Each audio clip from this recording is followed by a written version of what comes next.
साधु साधु। नमो तस् भगवतो अरहतो सम्मा सम्बुद्धस्स। नमो तस् भगवतो अरहतो सम्मा सम्बुद्धस्स। नमो तस् भगवतो अरहतो सम्मा सम्बुद्धस्स। साधु साधु साधु। पूजनीय कल्याण मित्र गुरुमती जी के चरणों में हमारा प्रणाम है। साधु साधु साधु। श्रद्धावान उपासक उपासिका है। हम लोग अभ्यास कर रहे हैं परिविमंसन सूत्र का। निदान वर्ग में आने वाला, निदान संयुक्त में आने वाला यह सूत्र है, दुख वर्ग का प्रथम। ठीक है। इस सूत्र में हम लोगों ने अभ्यास किया कि भगवान बुद्ध जी भिक्षुओं को धर्म का उपदेश करते हैं। किस प्रकार से उपदेश करते हैं? भगवान कहते हैं कि यदि कोई भिक्षु किस तरह से चिंतन करे, किस तरह से सोचे, तो ये सारे दुख क्षय समाप्त हो जाएंगे करके। दुख क्षय समाप्त करने के लिए किस तरह से चिंतन करना चाहिए, इसके बारे में बताएं। तो भगवान कहते हैं कि जब इस नाना प्रकार का जो दुख इस लोक में उत्पन्न होता है, जरा मरण का, यह इस पर कोई यदि चिंतन करता है कि ये कैसे उत्पन्न हुआ, किस कारण से बना, इसका हेतु क्या है, तब उसे पता चलता है कि जन्म ही इसका हेतु है। जन्म न होता तो ये सारा दुख न होता करके। इस प्रकार से वह पुनः चिंतन करते हुए आगे बढ़ता है कि जन्म क्या है, जन्म किस कारण से होता है, जन्म का हेतु क्या है, जन्म का निदान क्या है।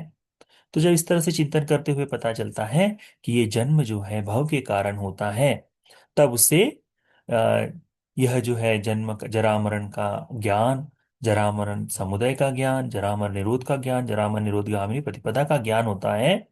उसी प्रकार से जन्म का ज्ञान होता है, जन्म के समुदय का ज्ञान होता है, जन्म निरोध का ज्ञान होता है, और जन्म निरोध गामिनी प्रतिपदा का ज्ञान होता है। इस प्रकार से वह भय को, भव को जान जाता है। वह उपादान को जान जाता है।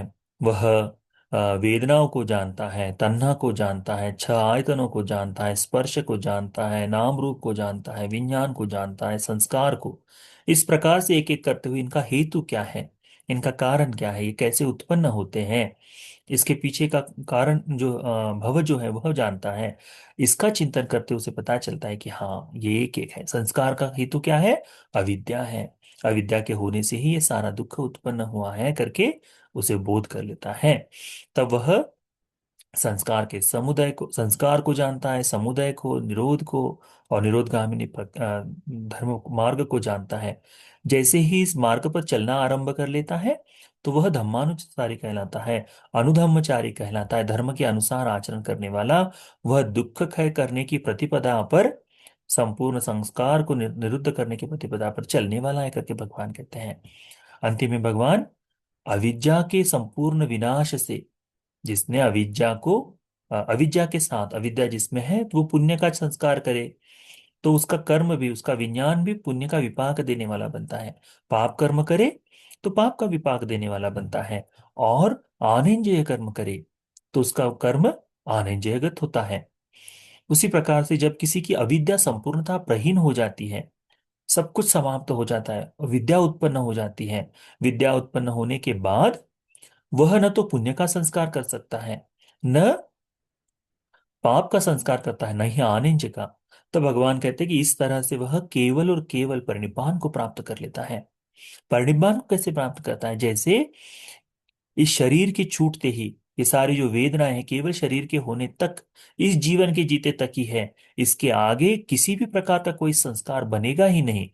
तो अवशेष में जब तक शरीर है तब तक बनेगा। उपमा स्वरूप में बताते हैं कि कोई यदि व्यक्ति, कुम्हार, चक्के से उठाकर मिट्टी का पात्र धूप में सुखाने के लिए रखे, और धीरे धीरे धीरे वो गीला तब तक है जब तक उसमें पानी का क्षण है। जैसे जैसे वो पानी सूखते जाएगा वैसे वैसे वो मिट्टी कठोर होती जाएगी। वैसा ही कहते हैं कि अरहंत जो मुनि है, उन अरहतों का जिसकी अविद्या नाश हो गई, जिसके संस्कार संपूर्ण समाप्त हो गए, खीना सब का क्या होता है? तो केवल ये शरीर है तब तक ये दुख वेदना उत्पन्न रहती है। शरीर के अवशेष के साथ साथ ये संपूर्ण समाप्त हो जाता है, पुनर्भव उत्पन्न नहीं होता, पुनः जन्म नहीं होता करके भगवान बताते हैं।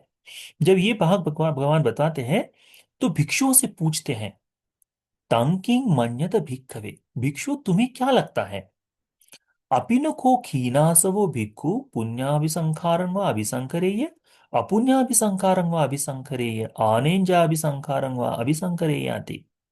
भिक्षु, जिस क्षीणाश्रव भिक्षु जिसके आश्रव सारे क्षीण हो गए हैं, तो क्या वह पुण्य का संस्कार, ये जो पुण्य का संस्कार है, क्या इसका संस्कार बना पाएगा? क्या अपुण्य का संस्कार कर पाएगा? क्या अनिंद्रिय के संस्कार उससे निर्मित हो पाएंगे? नो हे तंग भंते, भंते ये नहीं हो सकता करके भिक्षु लोग भगवान को उत्तर देते हैं। सब्बसोवापन संखारेषु असति संखार निरोधा अपिनुखो विज्ञानं पඤ्ඤायथाति। जब भिक्ष भगवान पुनः पूछते हैं ये प्रश्न, भिक्षु तुम्हें क्या लगता है कि जब सारे ही संस्कार समाप्त हो जाए, ठीक है, संस्कारों का न होना बन जाए, संखार निरोध होने पर क्या विज्ञान हो सकता है? यदि संस्कार समाप्त हो जाए, संस्कार का निरोध हो जाए, तो क्या विज्ञान उत्पन्न होगा? तो भिक्षु लोग उत्तर देते हैं, नो ही तंग भन्ते, भन्ते ऐसा नहीं हो सकता। फिर पूछते हैं भगवान, सब्बसोवापन विज्ञाने असति, जब संपूर्णतः विज्ञान समाप्त हो जाए, जब विज्ञान ही नहीं है, विज्ञान निरोधा अपिनो को नाम रूपं पඤ्ඤायथाति, जब विज्ञान समाप्त हो जाए, संपूर्ण विज्ञान खत्म हो गया, अब विज्ञान का निरोध होने से नाम रूप क्या उत्पन्न हो सकता है? क्या नाम रूप को, नाम रूप का जन्म हो सकता है? क्या नाम रूप की वहां स्थिति देखी जा सकती है? तो भिक्षु कहते हैं, नो ही तन्मते, यह संभव नहीं है, क्योंकि जिसके कारण नाम रूप बनता है वह खत्म हो जाए तो नाम रूप कैसे अस्तित्व में आएगा? है ना? उस प्रकार से तो भगवान कहते हैं, पुनः पूछते हैं भिक्षुओं को, सब्बसोवापन नाम रूपे असति, जब सभी प्रकार से संपूर्ण नाम रूप अस्तित्व में नहीं होता, नाम रूप निरोधा, नाम रूप का निरोध हो जाए, अभिनुखो सलायतन पඤ्ඤायताति, तो क्या भिक्षुओं यह छह आयतन उत्पन्न हो सकते हैं? क्या छह आयतन आ सकते हैं? नो हे तंग भंते, ये नहीं आ सकते करके भिक्षु उत्तर देते हैं। साबसो वापन सलायतन असति, जब संपूर्णतः सलायतन ही न हो, इसके सलायतन का अस्तित्व न हो, सलायतन निरोधा, सलायतन का निरोध हो जाए, इन छह आयतनों का निरोध हो जाए, रोक रुक जाए, तो क्या भिक्षु तुम्हें लगता है अपिनु को फंसो पंजायता थी, तो क्या वहां स्पर्श हो सकता है? अब आंख नहीं है, कान नहीं है, जिह्वा नहीं है, शरीर नहीं है, नासिका नहीं है, मन नहीं है, तो क्या आप रूप देख पाएंगे? क्या आप शब्द सुन पाएंगे? क्या आप गंध सुगंध ले पाएंगे? क्या हम इसमें शरीर का स्पर्श हो पाएगा? संभव नहीं है, मन में विचार नहीं उत्पन्न होगा। क्यों?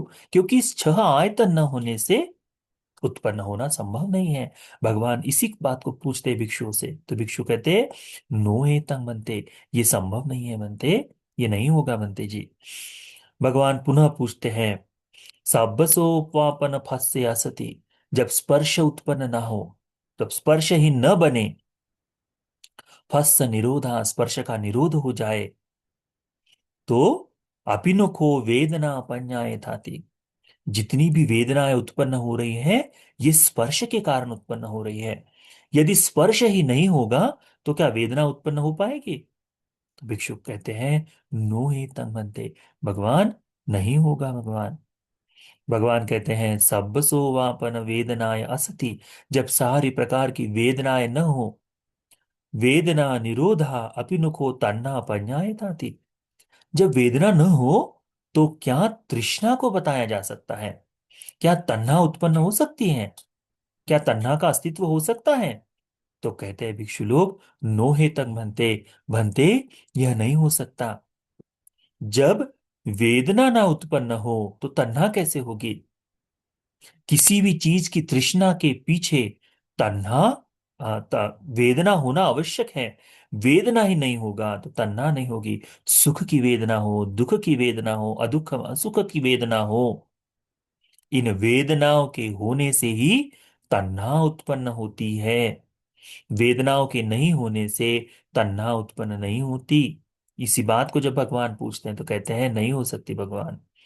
तब भगवान पूछते हैं, सब्बसो वापन तन्नाय सती, जब तन्हा इस लोक में न हो, तन्ना निरोधा, तन्ना का निरोध हो जाए, अपिनो को उपादान पन्नाए थे, जब तन्हा न हो तो क्या भिक्षुओं उपादान हो सकता है? नो हेतंग बनते, बनते, ये भी नहीं हो सकता। सब्बसो वापन उपादान असति, जब उपादान का अस्तित्व न हो, उपादान निरोधा भव, अपिनुखो भवो पन्याय था।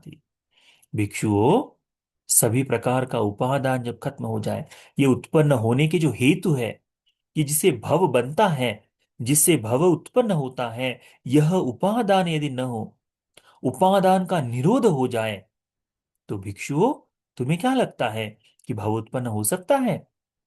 नो हे तंग बनते, बनते, ये नहीं हो सकता। फिर भगवान पूछते हैं, सब्बसोवापन भवे असति, जब सभी प्रकार का भव अस्तित्व में न हो, असति, सति यानी होना, असति यानी न होना, भव निरोधा, भव का निरोध हो जाए, अपिनखो जाति पंजाए थाति, तो क्या जन्म देखा जा सकता है? जब भव ही न हो तो जन्म हो पाएगा क्या? नहीं होगा।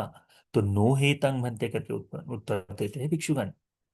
फिर भगवान कहते हैं, सब्बसोवापन जातिया सती, जब सभी प्रकार का जन्म न हो, तो जहां जहां जन्म होता है, तो ये सब्बसोवापन जातिया सती, जिस जिस प्रकार का जन्म कहा गया है, जो भी दिव्यलोक में हो, ब्रह्मलोक में हो, आत्म स्वरूप में हो, अनात्म स्वरूप में हो, रूप स्वरूप में, अरूप स्वरूप में हो, किसी भी प्रकार से ये रूप जन्म हो, यदि सब्बसोवापन जातिया असति, जब जन्म का अस्तित्व न हो, जाति निरोधा, जन्म का निरोध हो जाए, अपिनुखो जरा मरण पंजाए थाति, तो क्या जरा मरण को तुम कह सकते हो? नो हे तंग बनते, नहीं भगवान, जरा मरण नहीं हो सकता। क्यों? जन्म ही नहीं है तो। भगवान कहते हैं, साधु साधु भिक्खवे, भिक्षुओं बहुत सुंदर, बहुत अच्छा भिक्षुओं, एवमेतं भिक्खवे नेतं अन्यथा, भिक्षुओं, इसे इसी प्रकार से समझो, इसे दूसरे अर्थ से समझना, यानी इसका यही अर्थ है, यह उचित है, यह अन्यथा नहीं हो सकता करके भगवान भिक्षुओं को बताते हैं। ये इसी प्रकार से होता है, इसे दूसरे प्रकार से नहीं कहा जा सकता, ये दूसरे प्रकार से घटित ही नहीं हो सकता। इसके न होने से ये नहीं होगा, ऐसा ही होता है। नेतंग अन्य था, इसका दूसरा कोई अन्य भाग ही नहीं है। सद्धतमेतं भिक्खवे अधिमुच्छत निकंखा इत होत निब्बी चिकित्सा, चिकित्सा। भगवान कहते हैं, भिक्षु, इस विमुक्ति के मार्ग के प्रति श्रद्धा को जगाओ। इसी तरह से भिक्षुओं, श्रद्धा अपने जीवन में जगाओ, कि ये न होने से किसके प्रति श्रद्धा? पटिच्च समुत्पाद धर्म के प्रति श्रद्धा, उसके प्रति विश्वास को जगाओ।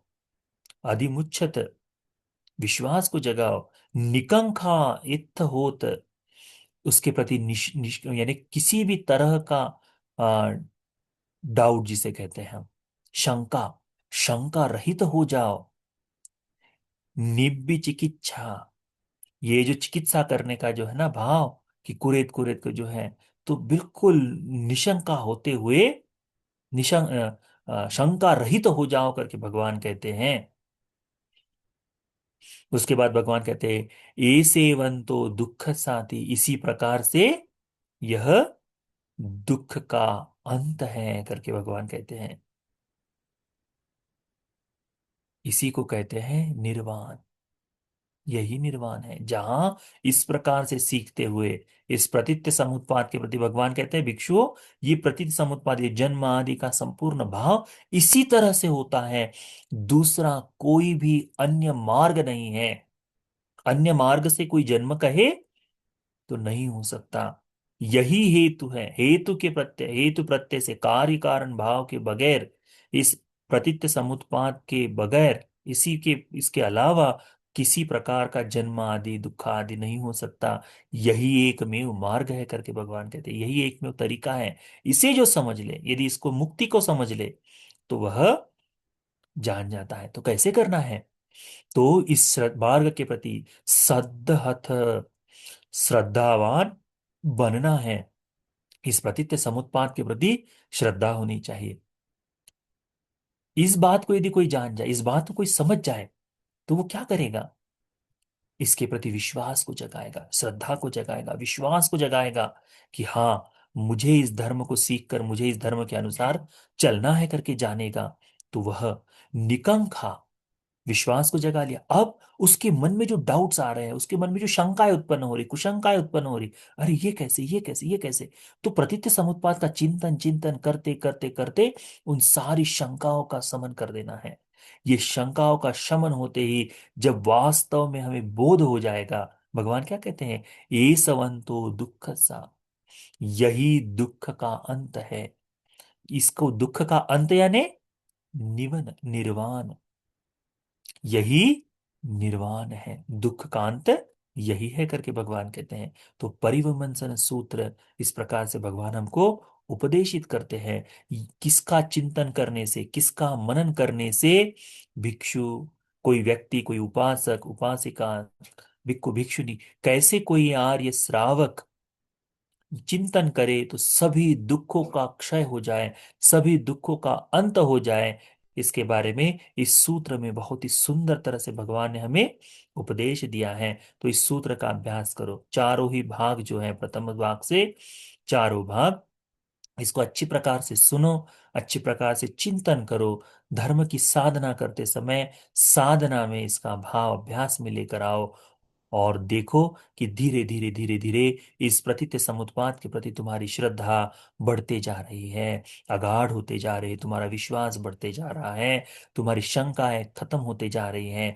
जिस क्षण ये श्रद्धा दृढ़ हो जाएगी, जिस क्षण ये शंकाएं समाप्त हो जाएगी, तो वहां जब संपूर्णतः ये धर्म पूर्ण हो जाएगा, अविद्या पूर्णतः नष्ट हो जाएगी, वही ए सेवन तो दुख साथी, वही संपूर्ण दुख का अंतिम क्षण है, वही दुख का अंतिम छोर है करके भगवान कहते हैं। ये इसी को निर्वाण कहा है। तो ये परिविमर्शन सूत्र अच्छी तरह से अभ्यास में लेकर आओ। तो ये सब सूत्र का उपदेश आप सभी को इस दुख से दूर होने के लिए, चिंतनमय प्रज्ञा को जगाते हुए धर्म का अभ्यास करने के लिए, उत्तम चार आर्य सत्य को बोध करने के लिए पुण्य उपकारी हो जाए। साधु साधु साधु।